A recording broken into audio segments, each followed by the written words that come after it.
सबसे पहले मैं यहाँ पर उपस्थित हमारे सभी आदरणीय बुजुर्गों का, किसान भाइयों का, माताएं बहनें और बड़ी संख्या में जो नौजवान साथी दिखाई दे रहे हैं, मैं इन सब का बहुत बहुत धन्यवाद और आभार प्रकट करता हूं।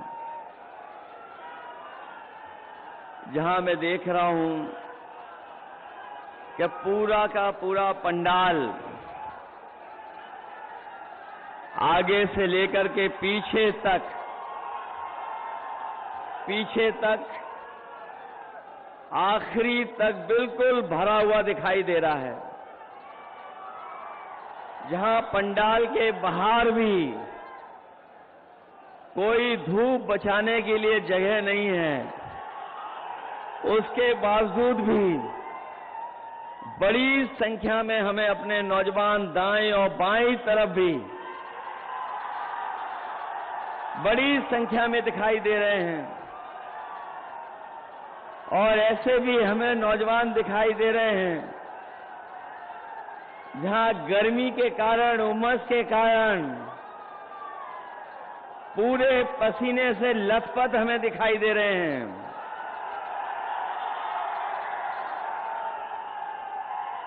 और इस गर्मी में, तपती हुई गर्मी में, जहां एक के बाद एक बिल्कुल करीब से खड़े दिखाई दे रहे हैं, ये आखिरी चरण का चुनाव और गाजीपुर का चुनाव यहां का उत्साह बता रहा है कि इंडिया गठबंधन और समाजवादी पार्टी के प्रत्याशी अफजाल अंसारी साहब न केवल जीत करके जा रहे हैं, बल्कि रिकॉर्ड मतों से इस बार जीतेंगे। जहां गाजीपुर अपनी बुलंद आवाज से और अपने समर्थन से लोग जो बड़े बड़े दिल्ली और लखनऊ से आ रहे हैं, गाजीपुर के लोगों के उत्साह के सामने और समाजवादी पार्टी के समर्थन के सामने वो थर्रा रहे हैं। उन्हें समझ में नहीं आ रहा है कि रास्ता क्या निकलेगा। और मैंने तो कल भी बलिया में और सलीमपुर में समर्थन देखा है। इस बार तो जहां पूर्वांचल की हवा, पूर्वांचल की जो हवा इस बार है, पश्चिम से भी ज्यादा रफ्तार से बह रही है।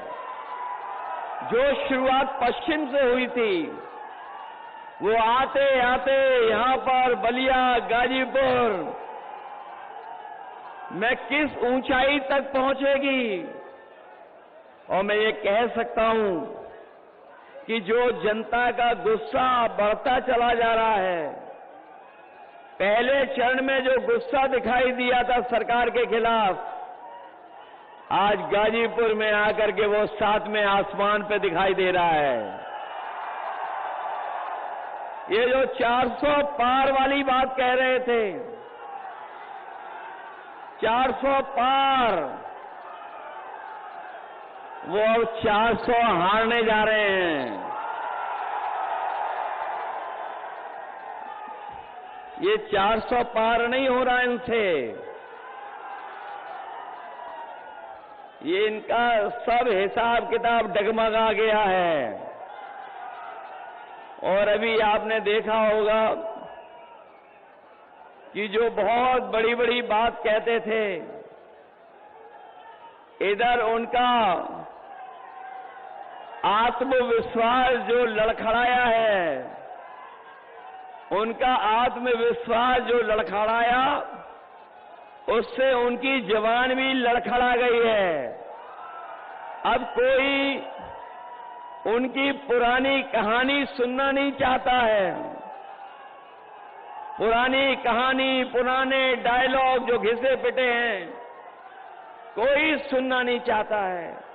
इसलिए मैं सबसे पहले जो मंच पर उपस्थित हैं, जहां मैं दोनों अपने पार्टी के प्रत्याशी और इंडिया गठबंधन के सहयोग से चुनाव लड़ रहे अफजाल अंसारी जी साहब, सनातन पांडे जी, मंच पर उपस्थित पार्टी के वरिष्ठ नेता ओम प्रकाश सिंह जी, राम मछल राजभर जी, विधायक वीरेंद्र यादव जी, लाल बिहारी यादव जी, अंकित भारती जी, शोएब अंसारी जी, काशीनाथ यादव जी, अरविंद सिंह जी, विजय यादव जी, राजेंद्र यादव जी, त्रिवेदी राम जी, खुर्शीद अहमद साहब, अनिल अमिताभ दुबे जी, जय किशन साहू जी, राजेश कुशवाहा जी, सुनील राम जी, ईश्वर प्रसाद कुशवाहा जी, विजय बहादुर सिंह जी, रामाश्रय विश्वकर्मा जी, सुरेंद्र सिंह जी और बहुत बड़ी संख्या में न केवल समाजवादी पार्टी के संगठन के लोग बल्कि कांग्रेस, इंडिया गठबंधन के सभी सहयोगी दल, उन सबके साथ साथ मैं आप सबसे भी अपील करने आया हूं और मैं आप सबसे निवेदन करने भी आया हूं कि जो लोग सत्ता में रहे हैं 10 साल से, इन सबने मिलकर के हर बात इनकी झूठी निकली और इनके हर वादे झूठे निकले हैं।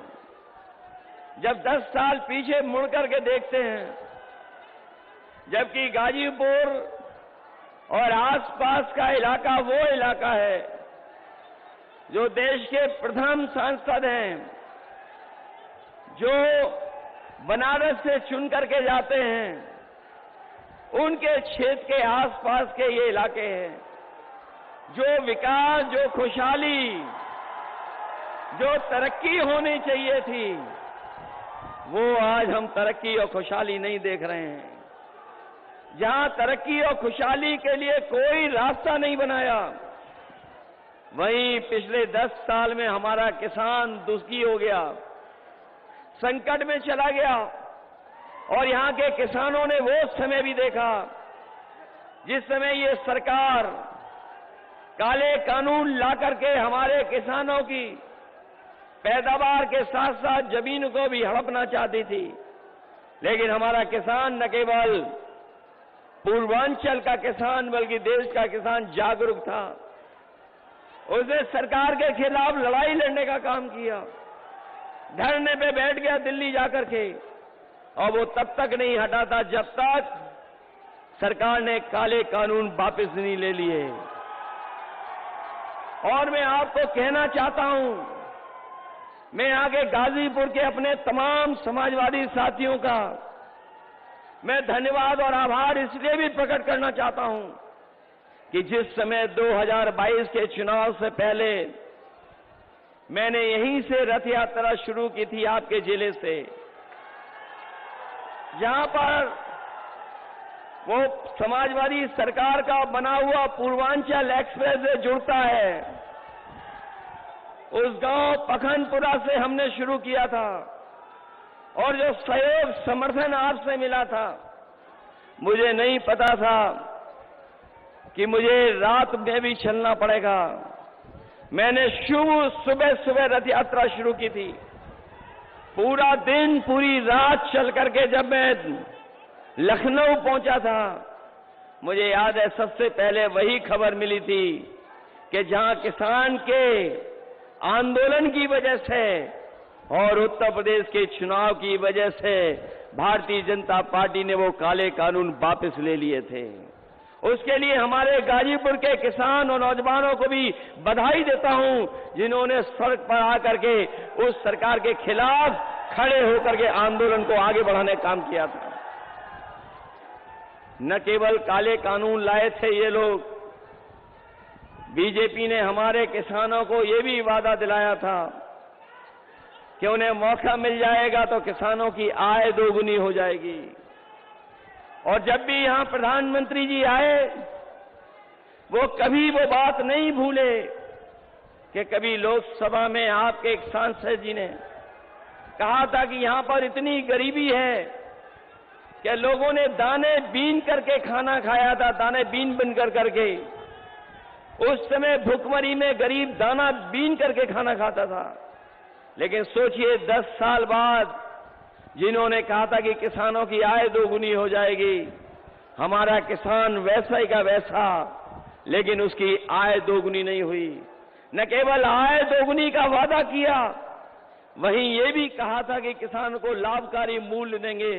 हम अपने किसान भाइयों को कह के जा रहे हैं, ये 7वें चरण का आखिरी समय का चुनाव है। इंडिया गठबंधन और समाजवादी पार्टी ने तय किया है कि आने वाले समय में जब 4 जून को सरकार बनेगी तो अपने किसानों का न केवल कर्जा माफ होगा, बल्कि साथ ही साथ अपने किसान और गरीबों को कानूनी अधिकार दिला करके उनकी फसल की कीमत को भी दिलाने का काम करेंगे और एमएसपी के लिए कानूनी अधिकार दिलाने का काम करेंगे।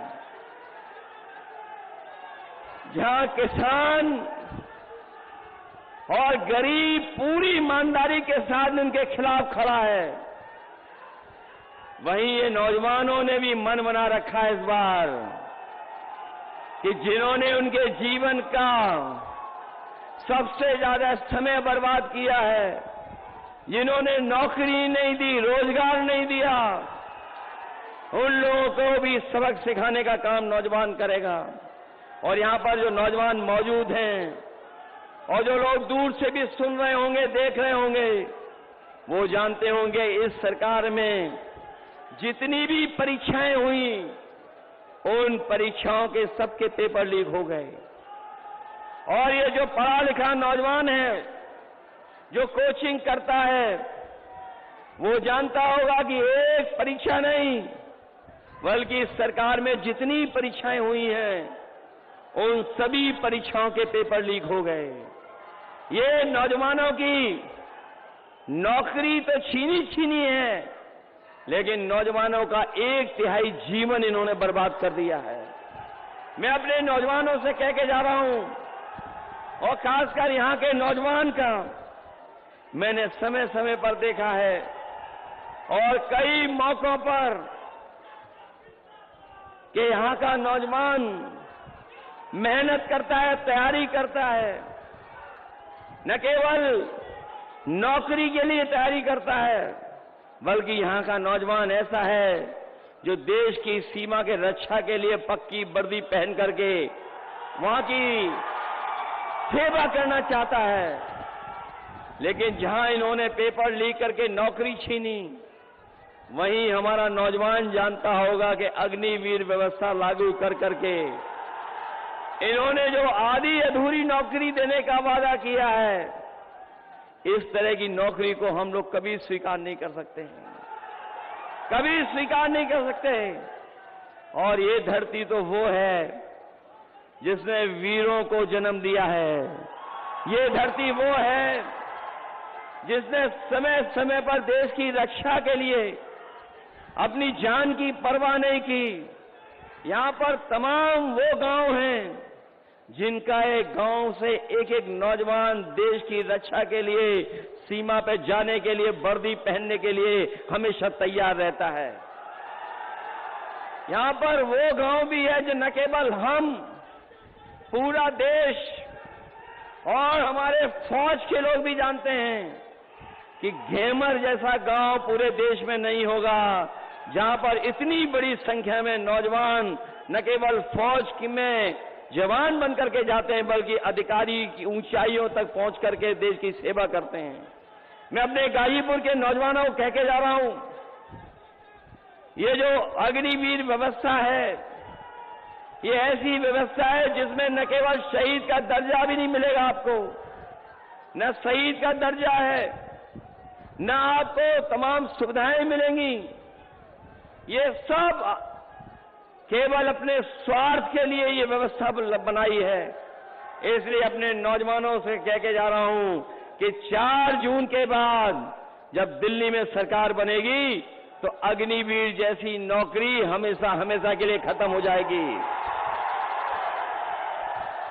न केवल अग्नि व्यवस्था खत्म हो की जाएगी, बल्कि फौज की नौकरियों की संख्या बढ़ाने का काम, अभी जो होती थी भर्ती, उससे ज्यादा भर्ती करने का काम और पहले जैसी जहां पक्की वर्दी पहनने को नौजवान को मिलती थी, वैसी पक्की नौकरी और पक्की वर्दी पहनने का मौका मिलेगा। हमारे किसान भाई भी होंगे, जहां किसान नौजवान इनसे दुखी है। वहीं आपने महंगाई भी देखी होगी, कहां पहुंच गई है महंगाई। आज हर जरूरत का सामान महंगा हो गया। जो भी चीज हम खरीदने जा रहे हैं सब महंगी हो गई। न केवल हमारी पढ़ाई महंगी हुई है, किताबें महंगी हुई हैं, दवाई महंगी हुई है। हमारे नौजवान भी जानते होंगे, जब पहले मोटरसाइकिल खरीदते थे तो कितने रुपए की आती थी? 50,000 रुपए में आती थी।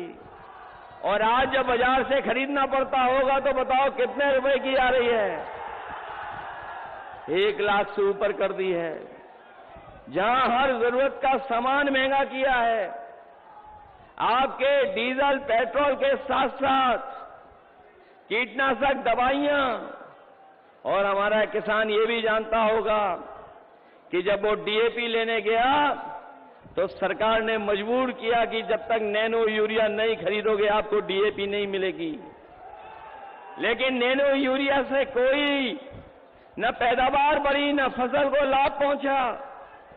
और जिस तरीके से उद्योगपति भारत छोड़ करके चले गए थे, उसी तरीके से नैनो यूरिया वाले भी भारत छोड़ करके चले गए। और जहां बोरी की चोरी हुई है, पहले 5 किलो की हुई, फिर 5 किलो की हो गई। 10 साल में इन्होंने बोरी की चोरी में 10 किलो खाद कम कर दी। कभी कभी मैं सोचता हूं कि ये बोरी की चोरी कहां से सीख करके आए हैं। तब मुझे याद आता है कि बाजार में हमारे लोगों ने देखा होगा पार्ले जी का बिस्किट। पहले जो पार्ले जी का बिस्किट पैकेट आता था, पुराने लोग जानते होंगे कितना बड़ा आता था।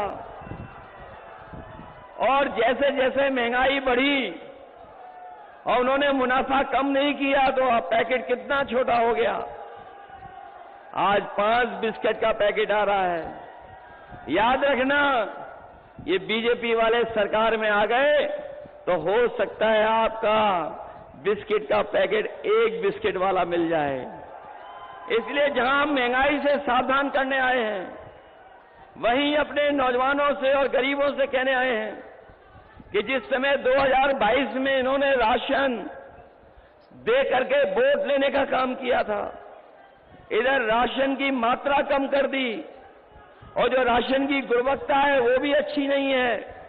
इसलिए अपने गरीबों को कह के जा रहे हैं गाजीपुर के कि समाजवादी पार्टी और इंडिया गठबंधन ने तय किया है कि राशन की गुणवत्ता बढ़ाएंगे, साथ ही साथ मात्रा को भी अच्छा करेंगे।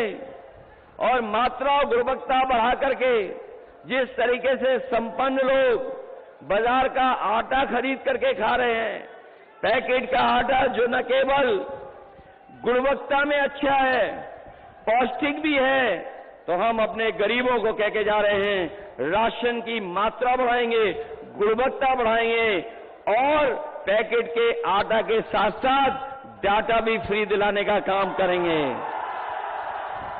जहां पौष्टिक आटा गरीबों का स्वास्थ्य बेहतर रखेगा, वहीं डाटा हमें आगे बढ़ने के लिए, हमें बहुत सी जानकारी हासिल करने के लिए डाटा भी हमारी मदद करने का काम करेगा। जो योजनाएं समाजवादियों ने बनाई थी, उन सब योजनाओं को धीरे धीरे करके ये खत्म कर रहे हैं। हमारी समाजवादी सरकार में याद होगा आपको, एम्बुलेंस की सर्विस दी गई थी कि अगर गांव में गरीब है और इसको इलाज के लिए अस्पताल जाना है तो वो फोन मिलाता था, एम्बुलेंस आकर के उसकी मदद कर करके अस्पताल ले जाती थी। लेकिन आज अस्पताल में न इलाज है, न दवाई है, और जो व्यवस्था एम्बुलेंस की थी वो भी बर्बाद कर दी है। न केवल एम्बुलेंस बर्बाद की, वहीं आपने देखा होगा पुलिस को लेकर के भी हम लोगों ने व्यवस्था बनाई थी। जहां 100 नंबर वाली व्यवस्था थी, जो 100 नंबर व्यवस्था दी थी, इस सरकार ने 112 कर दी और 112 कर करके व्यवस्था तो खराब की है, लेकिन हमारे पुलिस के भाइयों को लगा कि जब सरकार ने 100 से 112 कर दिया है तो हमें भी अपना रेट बढ़ा लेना चाहिए। और इसका परिणाम ये हुआ है कि आज हमारी 100 नंबर 112 करने के बाद ही बर्बाद हो गई है। न केवल इन्होंने व्यवस्थाएं बर्बाद की हैं, बल्कि आगे बढ़ने के भी रास्ते बंद कर दिए हैं। इसलिए हम आप सबसे अपील करने आए हैं कि समाजवादियों ने न केवल उत्तर प्रदेश के विकास के लिए काम किया, बल्कि हमारे पूर्वांचल का जो इलाका जो थोड़ा पिछड़ा रह जाता है, उसको भी बराबर पे लाने के लिए हम लोगों ने विकास की योजनाएं पूर्वांचल तक पहुंचाई हैं। इसलिए हम आपसे विशेष अपील करने आए हैं कि जहां विकास में आपको जोड़ेंगे, वहीं आने वाले समय में जो सरकार बनने जा रही है, अगर समाजवादियों को विशेष विकास के लिए योजनाएं चलानी पड़ी तो पूर्वांचल के इलाकों के लिए अपने किसान और नौजवानों के भविष्य को बेहतर करने के लिए विशेष योजनाएं चला करके इनके जीवन को बदलने का काम करेंगे। इसलिए मदद करिए, सहयोग करिए। और जो लोग हैं सत्ता में, वो जान गए हैं कि 4 जून के बाद उनकी सरकार बनने वाली नहीं है।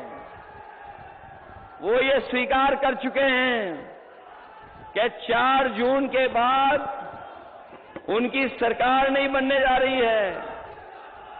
इसीलिए उनकी भाषा बदल गई है, उनका व्यवहार बदल गया है। लखनऊ वाले तो लखनऊ वाले, दिल्ली वालों का भी भाषा बदल गई है। हम इन बीजेपी वालों को कहना चाहते हैं, 4 जून के बाद न केवल मित्र मंडली बदलेगी, मंत्रिमंडल भी बदलेगा और मीडिया मंडल भी बदलने का काम होगा। और जो लोग 400 पार का नारा लगा रहे थे, अगर गणित समझोगे तो अब समझ में आएगा कि 400 पार का मतलब है कि 543 में अगर 400 सीटों के बाद जीतने का लक्ष्य रखा है, तो बताओ 143 सीटें ही बनती हैं। अगर जिनको हिंदी समझ में आ रही होगी, हमारे पत्रकार साथी जानते होंगे कि अगर 400 पार का नारा दे रहे हैं, तो उसका मतलब ये हुआ है कि 543 के बाद जितनी सीटें बची हैं, उतनी ही जीतने जा रही हैं। तो 400 के बाद वाली सीटें केवल 143 हैं। लेकिन जिस तरह का गुस्सा जनता में है, 140 करोड़ की जनता इनको 140 सीटों के लिए तरसा देगी। कहीं सरकार नहीं बनने जा रही है। और जब से चुनाव उत्तर प्रदेश का बदला है, जब से उत्तर प्रदेश में गठबंधन ने बढ़त पाई है, ये हमारे पार्टी से और कांग्रेस पार्टी से घबरा गए हैं और साथ ही साथ सहयोगी दलों से भी घबरा गए हैं। तो क्या कहते हैं कि 2 शहजादे वोट मांगने निकले हैं। हम उनको कहना चाहते हैं जो हम लोगों को 2 शहजादे बोल रहे हैं, इस बार दोनों शहजादे मिलकर के शह तो दे ही रहे हैं आपको, लेकिन जब वोट पड़ेगा और परिणाम आएगा तो आप भी मात इन्हीं लोगों से खाओगे। शह तो दे ही नहीं, मात भी खाने जा रहे हो। इसलिए इस चुनाव में, जहां ये चुनाव जनता ने अपने हाथ में ले लिया है, ये पहला चुनाव देखने को मिल रहा है जहां चुनाव जनता ने अपने आप हाथ में ले लिया है। और जैसे चुनाव आगे बढ़ता चला जा रहा है, जनता हमारी लीडर के साथ साथ आगे बढ़ती चली जा रही है। इसलिए आप सबसे हम गाजीपुर के लोगों से विशेष निवेदन अपील करने आए हैं कि आप लोग मदद करना, आप लोग सहयोग करना। और इधर देखने को मिल रहा है कि ये लोग हमारे वोट को रोकना चाहते हैं। कई जगह सुनने में आ रहा है कि जहां समाजवादियों का ठोस वोट है, उसको रोक करके ये जीतना चाहते हैं। लेकिन मैं ये जानता हूं, ये गाजीपुर के लोग हैं, ये डरने वाले नहीं हैं। इसलिए आपसे हम निवेदन करना चाहते हैं कि अगर कहीं बीजेपी वाले रोकें तो कहीं आप रुक तो नहीं जाओगे। अगर आपको बूथ पे जाने से रोकें तो पीछे तो नहीं रह जाओगे। मैं जानता हूं यहां के लोग रास्ता निकाल लेते हैं कि बूथ पे कैसे पहुंचना है, इसलिए बूथ पर मदद करोगे आप लोग मिलकर के। ये चुनाव जहां हमारे आपके भविष्य का है, वहीं चुनाव संविधान बचाने का भी है। ये बात तो जान रहे होंगे आप लोग। ये संविधान बचाने का भी चुनाव है और ये संविधान है जो हमें सम्मान दिलाता है। यही संविधान है जो हमारे हक अधिकार की रक्षा करता है। यही संविधान है जो हमारी संजीवनी है। और ये भी आप लोग जान गए होंगे कि इधर जो देखने को मिल रहा है कि बीजेपी और बीएसपी ने अंदर ही अंदर हाथ मिला रखे हैं। इसलिए सावधान हो कि नहीं हो सावधान आप लोग। इसलिए जहां हम अपने लोगों से सहयोग और समर्थन मांग रहे हैं, वहीं अपने हम बहुजन समाज के लोगों से भी अपील करना चाहते हैं कि ये चुनाव बाबा साहब भीमराव अम्बेडकर जी के संविधान को बचाने का है। इसलिए हमारा इंडिया गठबंधन का साथ दीजिए, सहयोग कीजिए, जिससे आने वाले समय में हम लोग बाबा साहब भीमराव अम्बेडकर जी का संविधान बचा सकें। अगर ये लोग सत्ता में आ गए, कुछ भी कर सकते हैं। ये वही लोग हैं जिन्होंने कई मौकों पर जो लोकसभा में सांसद अपनी बात रखना चाहते थे, उन्हें रखने नहीं दिया। और ऐसा भी समय आया कि इन्होंने 150 से ज्यादा सांसदों को सदन से बाहर निकालने का काम किया था। इसलिए आप लोग सावधान हैं कि नहीं सावधान हैं? जहां मैं आपको सावधान करने आया हूं, वहीं गाजीपुर की धरती जो हमारे वीरों की धरती रही है, इन्होंने न जाने कितने वीरों को जन्म दिया है। बहुत महान महान लोगों को जन्म दिया। जहां हमारी गाजीपुर ऋषि मुनियों की धरती रही, जहां हमें ऋषि मुनियों का आशीर्वाद तो मिल ही रहा है, वहीं हमारे साथी लोग जानते होंगे कि जब कभी भी सरकार बनी, हम लोगों ने विकास के लिए कहीं भेदभाव नहीं किया होगा। मां कामाख्या देवी का भी हम लोगों को आशीर्वाद है। जहां मां का आशीर्वाद है, वहीं जनता का भी सहयोग और समर्थन मिल रहा है। न केवल सहयोग और समर्थन मिल रहा है, बल्कि यहां की जनता तैयार है। जिस समय 4 तारीख को वोट पड़ेगा, सब मिलकर के यहां पर एक दूसरे का सहयोग कर करके जिताने का काम करेंगे।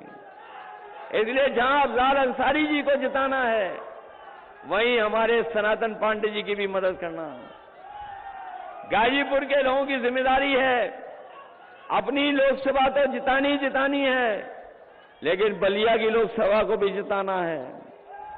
इसलिए मदद करेंगे आप लोग।